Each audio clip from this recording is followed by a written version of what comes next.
Markus 5 ayat 28. Sebab katanya, asal kujamah saja jubahnya, aku akan sembuh. Ini adalah pernyataan iman seorang perempuan yang selama 12 tahun menderita pendarahan.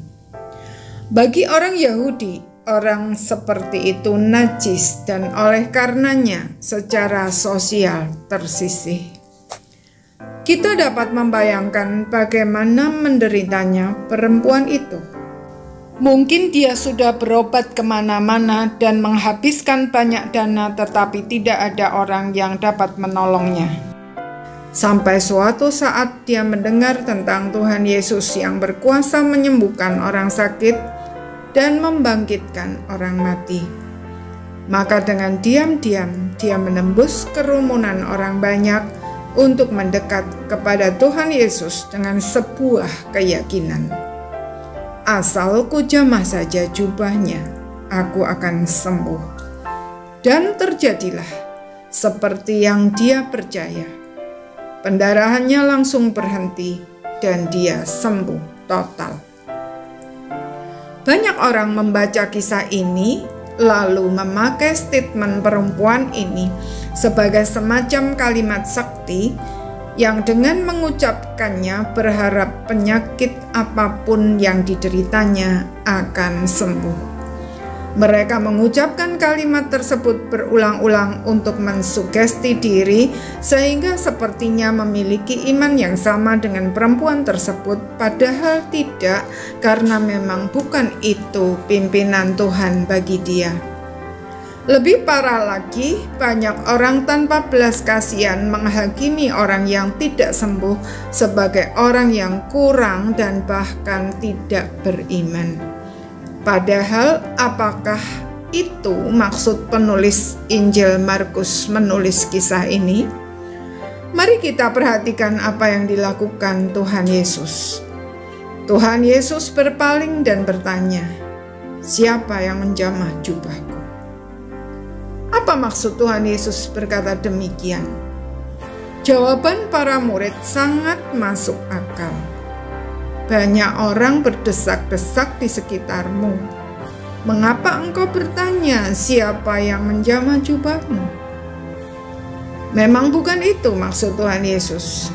Dia sengaja bertanya demikian agar perempuan itu berani menampilkan dirinya. Dengan demikian dia mendapat konfirmasi yang dia butuhkan, yaitu bahwa imannya telah menyelamatkan dia dan agar dia pergi dengan selamat dan sembuh dari penyakitnya. Tuhan Yesus berbuat demikian karena dia tahu apa yang dibutuhkan oleh perempuan itu. Bukan sekedar kesembuhan secara fisik, melainkan juga pemulihan relasi sosialnya. Tekanan kisah ini bukan mukjizat kesembuhan fisik, melainkan pemulihan secara holistik. Bahwa Tuhan tidak bekerja secara parsial, Dia selalu bekerja secara holistik. Dia melihat dan memenuhi kebutuhan kita secara utuh, karena Dia teramat sangat mengasihi kita.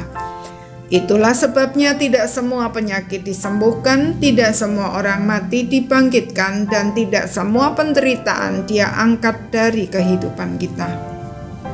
Namun Dia pasti memberi yang terbaik yang akan membuat kita bertumbuh semakin serupa dengan Tuhan Yesus.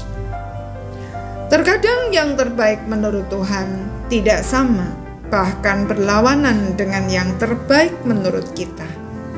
Sebab Dia Maha Tahu dan kita tidak tahu apa-apa. Pengalaman perempuan tersebut adalah pengalaman pribadi yang tidak bisa kita copy paste begitu saja.